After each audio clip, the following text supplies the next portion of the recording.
Welcome back. आप देख रहे हैं बनो अपना फाइनेंस मिनिस्टर और मैं हूं आपके साथ कविता थपलियाल। और चलिए सोने में निवेश की बात करते हैं और सॉवरेन गोल्ड बॉन्ड की नई किश्त खुली है आज से। कैसे इसमें पैसे लगा सकते हैं आगे चलकर सोने की चाल में और कितना फायदा होने वाला है। 8 साल का लॉक इन भले ही है, लेकिन क्या ये लॉक इन आपके लिए फायदेमंद होगा। Hemant Rastogi CEO vice invest मेरे साथ जुड़ गए हैं। हेमंत जी, बहुत बहुत स्वागत है आपका बनो अपना फाइनेंस मिनिस्टर में। और देखिए बाजार की चाल तो तेजी की ओर है मेरे ख्याल से, क्योंकि आपका इतना दशकों का अनुभव है हेमंत सर, और आपसे तो दर्शक क्या हम सभी सीखते हैं फाइनेंशियल प्लानिंग को लेकर। बाजार की जब भी चाल की बात होती है, आपके इतने दशकों के अनुभव में मुझे बताइए कि आपने ऐसी कोई चाल या समय देखा है जहां पे अक्रॉस एसेट क्लासेस हम देख रहे हैं कि अच्छा माहौल है। सोना आप देख लीजिए, इक्विटी आप देख लीजिए, डेट आप देख लीजिए, तमाम जगह जो है एक साथ एसेट क्लासेस बढ़िया परफॉर्म कर रही हैं। बताइए।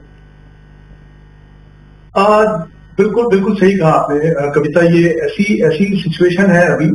जैसे आपने कहा कि इक्विटी मार्केट की परफॉर्मेंस अच्छी है, गोल्ड ने काफी अच्छा रिटर्न दिया है, राइट। ऑब्वियसली डेट में ऑफकोर्स कुछ कैटेगरीज हैं जहां पे अच्छी रिटर्न मिली, बट बाकी अदरवाइज क्योंकि इंटरेस्ट रेट जो है वो ऊपर जा रहे थे तो शायद उतनी अच्छी रिटर्न नहीं मिली है।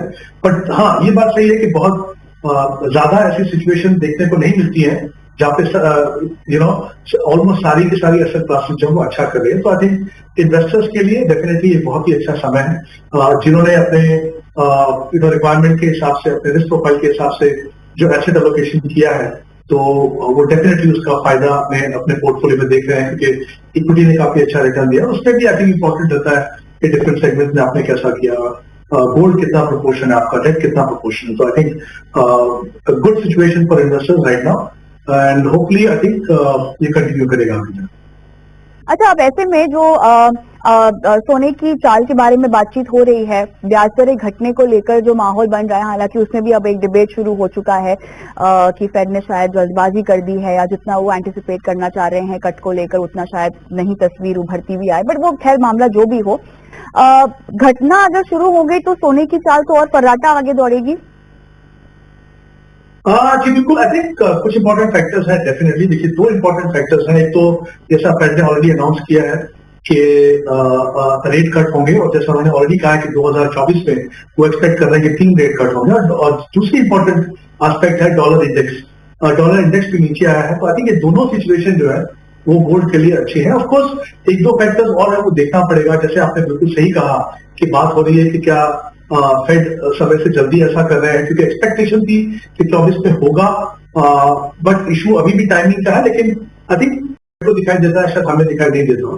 तो क्लियरली डिपेंड करेगा कि यूएस की जो इकोनॉमी में सॉफ्ट लैंडिंग होती है या कितना इम्पैक्ट जो इंटरेस्ट रेट बढ़ा है over the last couple of years, उसका कितना इम्पैक्ट इकोनॉमी पे। और इकोनॉमी अगर अंदर से हमको लगता है कि इम्पैक्ट हो चुकी है नेगेटिवली इन टर्म्स ऑफ जो उनका पर्पस था कि उसको स्लो डाउन करने का, तो वो भी वो सिचुएशन जो है गोल्ड के लिए सही है। ऑफकोर्स उसके अलावा सेंट्रल बैंक जो है वो गोल्ड खरीद रहे हैं। कुछ सेंट्रल बैंक जो है वो है, जियोपॉलिटिकल इश्यूज हैं जो गोल्ड प्राइस को सपोर्ट कर सकते हैं। तो आई थिंक अनलेस ऐसा लगे कि यूएस में सॉफ्ट लैंडिंग है, कुछ ज्यादा फर्क नहीं पड़ा, तो क्या थोड़ा फ्लैटिश रह सकते हैं कुछ समय के लिए। But otherwise I think gold में अच्छा रिटर्न मिलना चाहिए। तो आई थिंक इंपॉर्टेंट चीज मैं यहाँ पे कहना चाहूंगा कि जब आप, क्योंकि हम स्पेसिफिकली सॉवरेन गोल्ड बॉन्ड की बात करें जो ऑलमोस्ट कह सकते हैं 8 साल की कमिटमेंट है आपकी, तो आई थिंक वो कहीं ना कहीं वो डिपेंड करता है आप गोल्ड को अपने पोर्टफोलियो में कैसा देखते हैं। ये बात सही है कि आपको अगले 1 साल में क्या होगा, अगले 2 साल में नजर रखनी है, बट ओवरऑल जो है आई थिंक आपका जो ध्यान है वो फोकस वहां पे होना चाहिए कि गोल्ड जो आप इन्वेस्ट कर रहे हैं यहाँ पे, उसका आपके पोर्टफोलियो में एग्जैक्टली रोल क्या है, उसका ऑब्जेक्टिव क्या है। चलिए, तो अभी जो किस्त आ रही है इसमें कब तक निवेश किया जा सकता है, किस भाव पर आ रही है, और 8 साल का लॉक इन भी है। हालांकि कुछ सूरतों में मेरे ख्याल से आप 5 साल के बाद पैसे निकाल भी सकते हैं, आप रिडीम कर सकते हैं। लेकिन ओवरऑल 2015 में जो हमारी पहली किस्त थी और जो कमाई हुआ पहला मैच्योरिटी के बाद, लोगों ने मेरे ख्याल से अच्छा खासा मुनाफा भी कमाया है। जिस तरह का बुल रन हम देख रहे हैं सोने में, या जो तेजी देख रहे हैं, इन कीमतों में पैसे लगाना और सॉवरेन गोल्ड बॉन्ड को खरीदना सही होगा। तो में कुछ फैक्टर्स की बात की जिसमें हमने कहा कि शायद अगर ऐसा होता है तो ऑब्वियसली गोल्ड का जो रन है अभी वो आगे चलता रहेगा। ऑफ कोर्स जब भी देखें, चाहे आप इक्विटी मार्केट देखें, चाहे आप गोल्ड देखें, तो आपकी जो एक्सपेक्टेशन है वो उसको थोड़ा सा आपको रियलिस्टिक करके चलना पड़ेगा। बट जैसा मैंने भी कहा कि आप अपने पोर्टफोलियो में उसका एग्जैक्टली क्या रोल देखते हैं तो वो आपको देखना पड़ेगा। ये जो करंट ट्रांच है बेसिकली जो प्राइस है उसका वो 6199 है। अगर आप ऑनलाइन इन्वेस्टमेंट करते हैं तो 50 रुपीज का आपको डिस्काउंट मिलता है। आई थिंक 23 तक ये इशू खुला हुआ है। आपने पहले जो ट्रांच फर्स्ट जो बॉन्ड इशू आया था 15 उसकी बात की, तो अगर हम इंटरेस्ट को मान के चलें तो करीब करीब 12.9% का एनुअलाइज रिटर्न उन निवेशकों को मिला है जिन्होंने फर्स्ट जो सॉवरेन गोल्ड बॉन्ड का जो इशू आया था उसमें इन्वेस्ट किया था। तो जाहिर सी बात है कि 8 साल आपने रखा, अच्छा रन मिला, अच्छा आपको रिटर्न मिला। आप कह सकते हैं कि ऑलमोस्ट अगर हम इंडेक्स की बात करें तो शायद उससे मैचिंग रिटर्न भी आपको वहां पे मिला है। तो अगेन यहाँ पे भी आपको 8 साल की कमिटमेंट करनी है। जैसा मैंने पहले कहा कि गोल्ड की क्या चाल है उस पर ध्यान रखिए, बट इंपॉर्टेंट है कि आप क्या एक्सपेक्ट कर रहे हैं, उसका क्या रोल है, उस पर आप रखिए। बट हाँ, अगर आपको एक ऑल्टरनेटिव देखना है फिजिकल गोल्ड रखने का, तो मेरे हिसाब से ये जो सॉवरेन गोल्ड बॉन्ड्स हैं वो बहुत ही अच्छी ऑप्शन है। एक तो हमने जैसे बात की कि 8 साल के बाद जब आप पैसा लेंगे तो वो कैपिटल गेन आप पे कोई टैक्स नहीं लगेगा आपको। यही इकलौती एक ऑप्शन है जहां पे आपको 2.5% का इंटरेस्ट मिलता है जो सेमी एनुअली आपको पे किया जाता है। ऑफकोर्स ये टैक्सेबल है, लेकिन हम हमेशा कहते थे कि गोल्ड एक एसेट क्लास है जो कुछ कमा के नहीं देती आपको। तो आई थिंक यहाँ पे आपको इंटरेस्ट मिलता है, तो काफी अच्छी ऑप्शन है। 5 साल के बाद आप अपना पैसा चाहे तो प्री मैच्योर में निकाल सकते हैं। बट मेरा ये मानना है कि जो भी निवेशक इसमें इन्वेस्ट करें वो अपना टाइम हॉराइजन के बारे में थोड़ी क्लैरिटी रखें। 8 साल का समय बहुत ही अच्छी बात है। हमने टैक्सेशन की बात की, क्योंकि हालांकि ये लिस्टेड होते हैं बट लिक्विडिटी थोड़ा सा इश्यू हो सकती है वहां पे। बट ऑफकोर्स 5 साल के बाद आप अपनी प्री मैच्योर रिडम्पशन कर सकते हैं। तो आई थिंक फ्लेक्सिबिलिटी भी है आपके पास। और जैसे मैंने कहा कि ओवरऑल अगर हम इसके फीचर्स देखें तो जब भी आपको अगर गोल्ड खरीदना है डिजिटल फॉर्म में या पेपर फॉर्म में, आई थिंक ये सबसे अच्छी ऑप्शन है। ऑलराइट, चलिए, तो बेहतरीन ऑप्शन और ये मौका आपको नहीं चूकना चाहिए। याद रखिए कि थोड़ा सा यहाँ पर लॉक इन जरूर है, लेकिन अगर सोना पोर्टफोलियो एलोकेशन के लिहाज से आप चाहते हैं तो सॉवरेन गोल्ड बॉन्ड जैसे मौकों को आपको नहीं छोड़ना चाहिए। और आखिर में अगर ये मौका किसी से चूक भी जाए हेमंत सर, तो सेकेंडरी मार्केट से लेना चाहिए। हाँ, ले सकते हैं, बट अगेन डिपेंड करता है क्या प्राइस आपको मिलता है। जैसे मैंने कहा लिक्विडिटी का थोड़ा सा इश्यू रहता है वहां पे। But I think the government has already announce कि नेक्स्ट जो ट्रांच है वो फरवरी में आने वाली है। तो अभी समय है, अभी आई थिंक इन्वेस्टर्स डिसाइड कर सकते हैं कि उनको उसमें वाकई में निवेश करना है कि नहीं। चलिए, तो साल खत्म होते होते सोने में शुभ निवेश का एक और मौका सॉवरेन गोल्ड बॉन्ड के जरिए। रुकेंगे एक छोटे से ब्रेक के लिए। ब्रेक के उस पार दर्शकों के सवालों को शो में शामिल करेंगे। और ब्रेक पर जाऊं उससे पहले आपको बता दूं कि हमारा व्हाट्सएप नंबर है और यूट्यूब पर भी हम लाइव होते हैं। प्लेलिस्ट भी हमारी है यूट्यूब पर, जहां पर पुराने शोज आपको देखने को मिलते हैं। अपने सवाल वहां पर आप छोड़ सकते हैं। और दर्शकों के सवाल इस ब्रेक के बाद।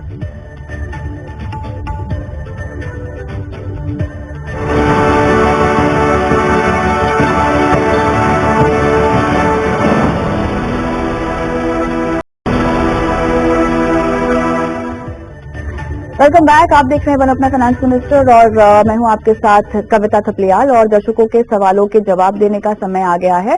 और इस बीच मेरे साथ हेमंत रुस्तगी जुड़े हुए हैं और Gautam Kalia, senior vice president यहां पर हेड सुपर इन्वेस्टर एट शेर खान भी मेरे साथ जुड़ गए हैं। और आपका स्वागत है गौतम। दर्शकों के सवाल हम लेना शुरू करेंगे और गौतम के लिए पहला सवाल राज मेरे साथ फोन लाइन पर है। नमस्कार। हाँ जी, गुड इवनिंग मैम। कैसे हैं सर आप? हाँ जी मैम, बहुत अच्छे। आप कैसे हैं? मैं बिल्कुल ठीक हूँ। कहाँ से बोल रहे हो राज? मैम मैं कारवार से बोल रहा हूँ, कर्नाटका। कर्नाटका, अच्छा। Yes madam. बताइए, अपनी फाइनेंशियल प्लानिंग आप खुद करते हैं? एक्चुअली मैडम ये मेरे बेटे का है, अभी सर्विस में लगा 1 साल पहले। अरे मुबारक हो। हाँ जी मैडम। तो कैसा महसूस हो रहा है बेटे की नौकरी को लेकर? बहुत अच्छा है मैडम, बहुत अच्छा फीलिंग है। इसलिए आपके पास हमें जरूरत पड़ेगी आपके हेल्प की। बिल्कुल आपकी सहायता के लिए है, बताइए। तो मैडम जो मैंने आपको ये 5 SIP दिया हुआ है जी, तो इसमें मुझे ये पूछना था कि लॉन्ग टर्म के लिए है सभी। हाँ हाँ। तो इसमें से कुछ चेंज करना है या यही चलेगा? चेंज करना है तो कौन सा चेंज करने का है जिसमें रिटर्न भी सेफ मिले और अच्छा मिले, जिसमें रिस्क भी कम हो और अच्छा रिटर्न मिले?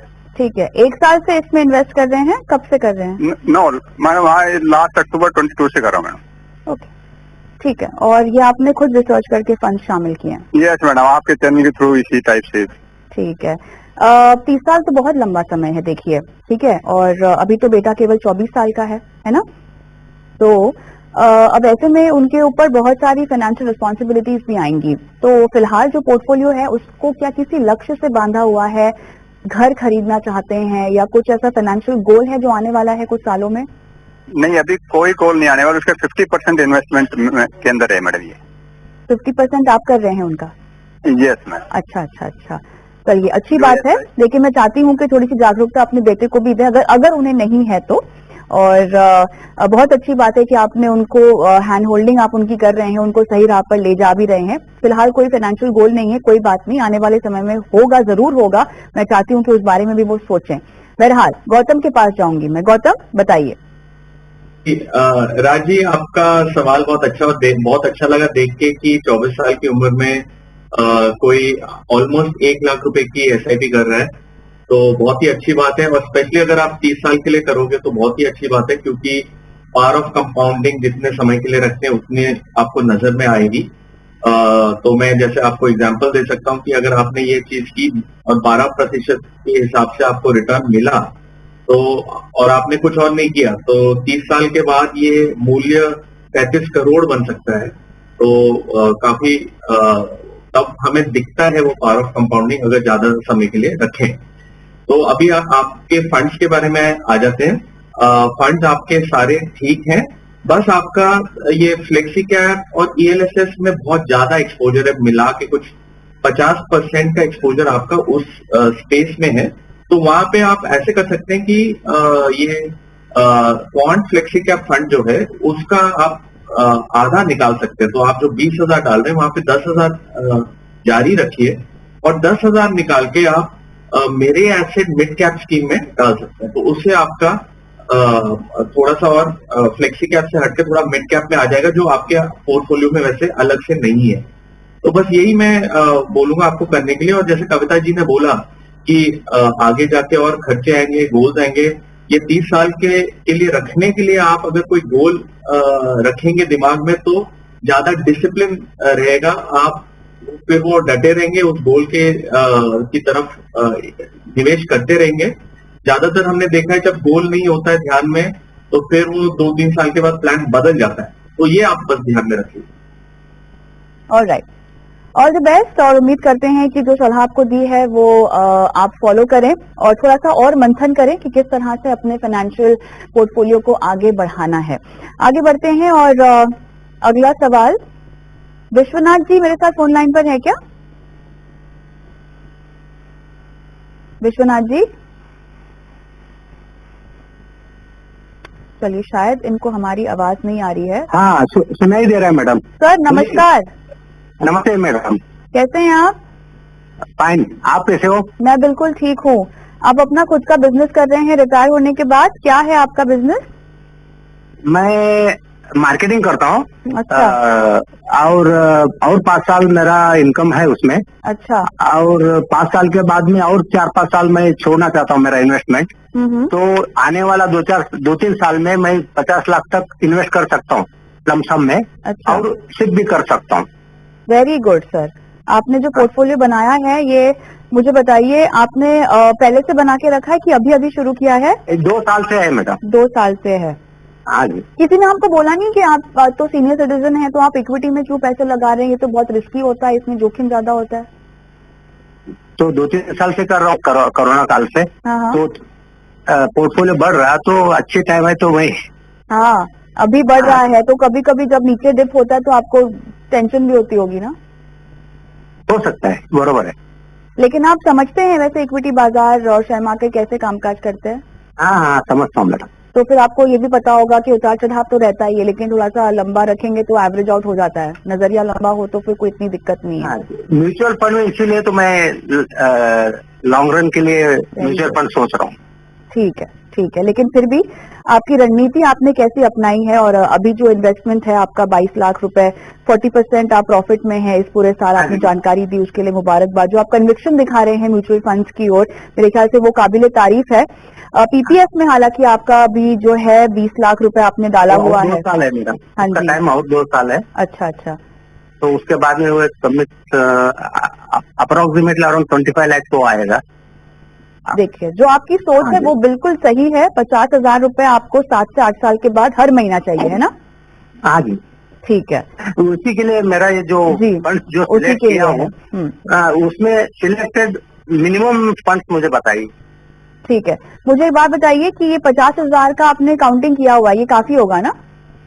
हाँ, ये हो जाएगा, सफिशिएंट है। ओके, ठीक है। गौतम, आपके पास है ये सवाल? जी, तो ये सवाल काफी लंबा है, तो मैं थोड़ी जल्दी में आंसर करने की कोशिश करता हूँ, क्योंकि काफी चीजें हैं इसमें।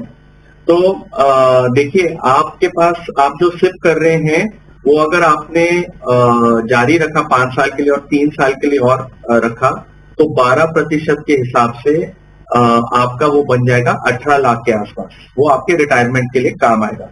आपकी जो पीपीएफ इन्वेस्टमेंट है जो आपकी मेच्योर हो रही है 2 साल में, वो आप 6 साल के लिए रखें। उसमें हमने रिटर्न एज्यूम किया है 10%। वहां पे आपका कॉर्पस 6 साल के बाद हो जाएगा 40 लाख रुपए, ये 10% के हिसाब से। आपने बोला कि आप अभी लमसम कर सकते हैं 10 लाख का, तो वो अगर आपने 8 साल के लिए किया तो 12% के हिसाब से वो हो जाता है 24 लाख के आसपास, 24-25 लाख के आसपास। और आपकी जो एग्जिस्टिंग इक्विटी इन्वेस्टमेंट है जो स्टॉक्स में ऑलरेडी है, वो भी आप अगर 8 साल के लिए रखें और 12% आपको रिटर्न मिल जाता है उसमें, तो आपका 54-55 लाख का वहां से रिटर्न आएगा। तो ये सब चीजें अगर हम ध्यान में रखते हैं तो आपका जो रिक्वायरमेंट है वो पूरा हो जाएगा। जो आपको पेंशन चाहिए 50-60 हजार महीने की, आप अगले 20-30 साल के लिए आप वो ले सकते हैं। तो अभी मैं जल्दी से आपको लमसम इन्वेस्टमेंट का बता देता हूँ, आप कौन से फंड्स में डाल सकते हैं। एक तो निपॉन इंडिया लार्ज कैप है, उसमें आप 3 लाख डाल दीजिए। कोटक इमर्जिंग इक्विटी, उसमें 1.5 लाख। पराग पारिक फ्लेक्सी कैप, उसमें 2.5 lakh. ICICI prudential balance advantage fund, उसमें 3 लाख।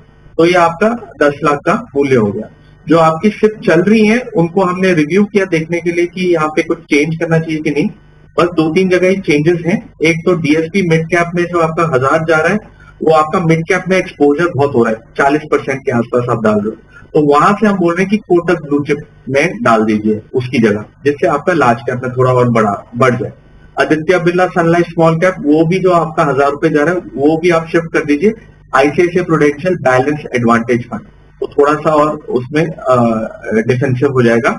इन्वेस्को कॉन्ट्रा फंड में जो आप डाल रहे हैं 2000, वो भी आप ICICI prudential balance advantage fund में डाल दीजिए। तो वहां पे एक ये पहला 1000, ये 2000 और finally ICICI prudential focused equity को भी आप, जहां पे आप 1000 डाल रहे हैं, उसको आईसीआईसीआई प्रूडेंशियल बैलेंस एडवांटेज में डाल दीजिए। इससे क्या होगा कि आपका 4000 आईसीआईसीआई प्रूडेंशियल में जाएगा बैलेंस एडवांटेज में, और आपकी स्कीम भी थोड़ी सी कम हो जाएगी।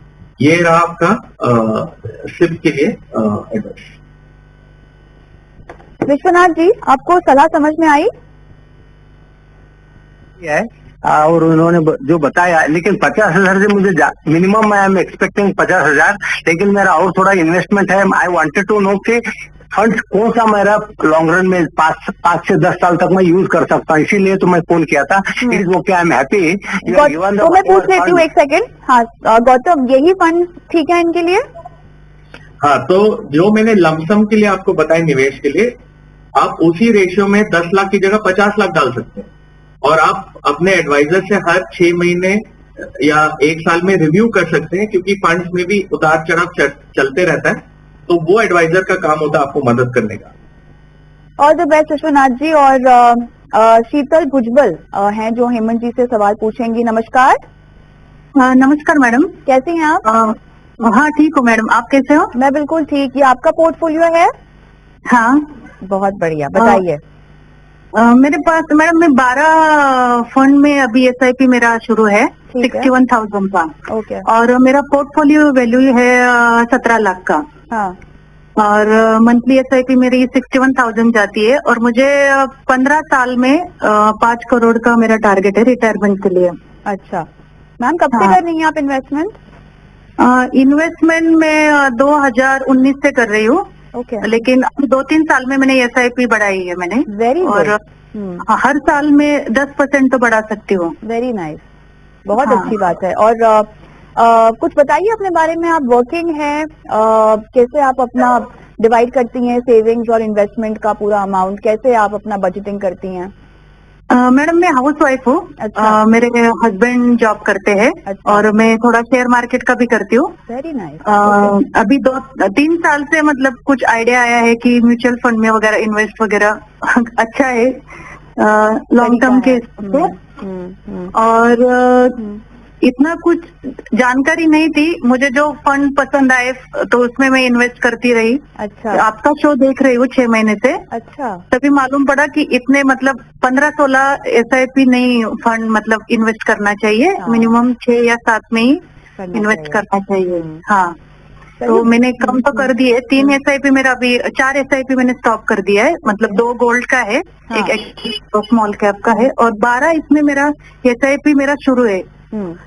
तो उसमें से मुझे जानकारी चाहिए कि कौन सा रखूं ठीक है, रेगुलर और कम कौन सा करना है, और ज्यादा मेरे पास कोई कैश आता है तो किसमें मैं इन्वेस्ट करूं। Okay, very nice. हाँ। स्टॉक्स का पोर्टफोलियो आपका अभी क्या वैल्यू होगी उस पोर्टफोलियो की, केवल शेयर्स के पोर्टफोलियो की? ये इसका म्यूचुअल फंड का? नहीं नहीं, जो आपने अलग से शेयर्स खरीदे, शेयर्स भी खरीदे हैं ना आपने? हाँ, शेयर्स का मेरा 2 लाख का रहेगा। उसमें भी आप हर महीना या जब भी पैसे हो आप डालती हैं? हाँ, मैं ज्यादा तो IPO वगैरह और जो मतलब थोड़ा हफ्ते में वगैरह इन्वेस्ट कर तो इस देती हूँ। हफ्ते तो बहुत सारे IPO आए हैं, लिए हैं आपने? हाँ हाँ हाँ, लिए ले रखे हैं?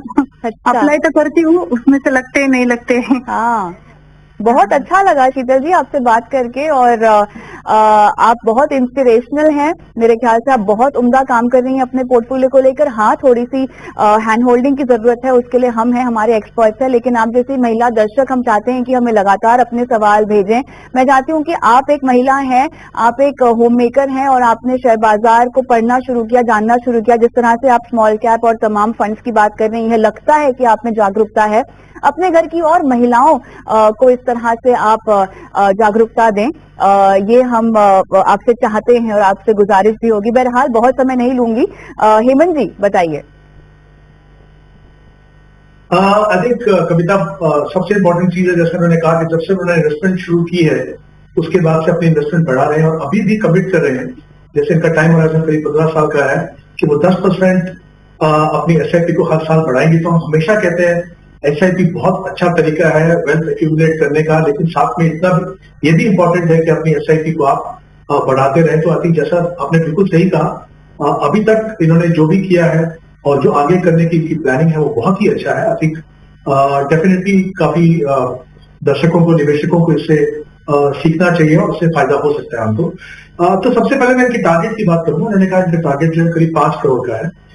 इनकी करंट इन्वेस्टमेंट जो है 61,000 SIP से कर रहे हैं, और जो अगर मैं एग्जिस्टिंग पोर्टफोलियो का अगर मैं वैल्यूएशन देके चलूं, इनके लिए अच्छी खबर ये है कि अगर वो 10% से अपनी SIP बढ़ाते हैं 15 साल तक हर साल, तो इनको 12% का अगर मैं रिटर्न मान के चलूं एनालाइज, तो करीब करीब 6 करोड़ का वापस ये बना पाएंगे। इनका जो टारगेट है वो है 5 करोड़ का।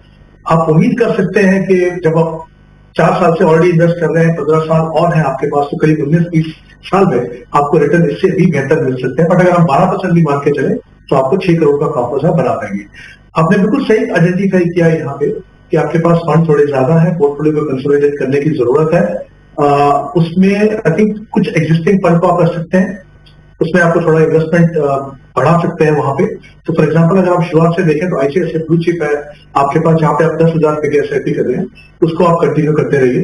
पर एक फ्लेक्सी कैप में अपनी SIP को बढ़ाइए 10,000। आपके पास फंड मिड कैप फंड है जहां पे आप अमाउंट बढ़ाइए 10,000 का, और उसके अलावा SBI फंड का, वहां पे भी आप 10,000 की SIP कर सकते हैं। तो ये 4 फंड आपके एग्जिस्टिंग पोर्टफोलियो में से रख सकते हैं। उसके अलावा 2 फंड में आपको चाहूंगा कि अपने पोर्टफोलियो में आप शामिल करें। एक large and mid cap category में Motilal Oswal large and mid cap, जहां पे आप 10,000 इन्वेस्ट कर सकते हैं, और एक multi cap fund, Nippon Indian multi cap, जहां पे 11,000। तो कुल मिला के आपके पास 6 फंड होंगे एज अगेंस्ट 12, और जो 4 जहां पे अपने एसआईपी बंद, तो 16 फंड है आपके पास, वहां से घट के आपके पास 6 फंड होंगे। और जिस तरह का एलोकेशन, जिस तरह की इन्वेस्टमेंट फिलोसफी आपके पोर्टफोलियो में होनी चाहिए वो आपको मिलेगी। इसलिए मैंने आपको अमाउंट भी बताया कि कितना कितना आप अमाउंट इन्वेस्ट कर सकते हो, और जब आप बढ़ाएंगे तो ऑब्वियसली प्रोपोर्शनली इन्हीं फंड्स के अंदर आप बढ़ाएंगे। मुझे लगता नहीं आपको कोई और फंड इसमें ऐड करने की जरूरत है। ऑफकोर्स हमेशा ध्यान रखिए, जब आप इतने लंबे समय के लिए इन्वेस्ट करते हो तो आपकी जो कमिटमेंट है वो इक्विटी से है, एज एन एसेट क्लास, ना कि इन फंड से।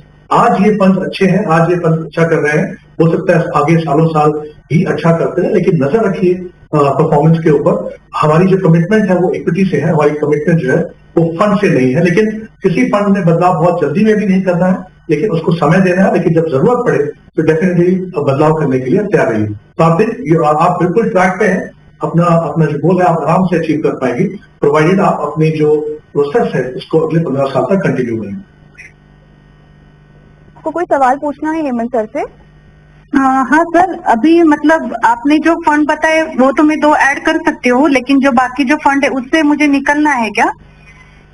देखिए बिल्कुल, जब आप पोर्टफोलियो को क्लीनिंग कर रहे हैं, कंसोलिडेट कर रहे हैं, तो डेफिनेटली वो हो सकता है आप थोड़ा फेज मैनर में, डिपेंडिंग ऑन कितना समय है, थोड़ा सा कैपिटल गेन पे भी आपको ध्यान रखना है, क्योंकि बहुत ज्यादा समय नहीं हुआ है आपको। तो मुझे लगता है जब आप कंसोलिडेट करें तो फिर वही फंड रहने चाहिए। कोई मतलब नहीं है कि ये 6 फंड रखें और बाकी के 12 फंड भी रखें, तो उसको भी आपको कंसोलिडेट करके इन्हीं में जिस प्रोपोर्शन में हम इन्वेस्टमेंट कर रहे हैं उसी हिसाब से यहाँ पे इन्वेस्टमेंट कीजिए। Alright Sheetal, all the best और धन्यवाद अपना सवाल हमें देने के लिए। और मेरे ख्याल से शो को भी समाप्त करने का समय हो चुका है। गौतम आपका और हेमंत जी आपका धन्यवाद, समय निकाला और दर्शकों का आज मार्गदर्शन किया। शो को मैं समाप्त करूं उससे पहले हमारे दर्शकों को मैं बताना चाहती हूं कि हमारा व्हाट्सएप नंबर है जहां पर आपने सवाल भेज सकते हो। और हाँ, हमारी हर बुधवार विमेंस वेडनेसडे हमने शुरू किया है और मैं चाहती हूँ कि जितनी भी महिला दर्शक है हमारी, अगर आपके घर में कोई, आपके परिवार में कोई महिला है जिनको आप चाहते हैं कि हम उनकी इन्वेस्टमेंट रणनीति उन्हें बांध कर दें, उन्हें समझाएं किस तरह से वो अपने पैसों की देखरेख कर सकती हैं, तो हमें अपने सवाल भेजिए। हम उनको शो पे लाइव हमारे साथ बिठाएंगे और तमाम गुरु मंत्र जो उनको जरूरत है समझने की वो देंगे हमारे एक्सपर्ट्स के जरिए। हमारे शो को आप YouTube पर देखते ही हैं, लाइव भी देखते हैं, प्लेलिस्ट में जाके भी पुराने शोज देख सकते हैं। सवाल छोड़ने हो तो कमेंट बॉक्स में सवाल भी छोड़ सकते हैं। नमस्कार।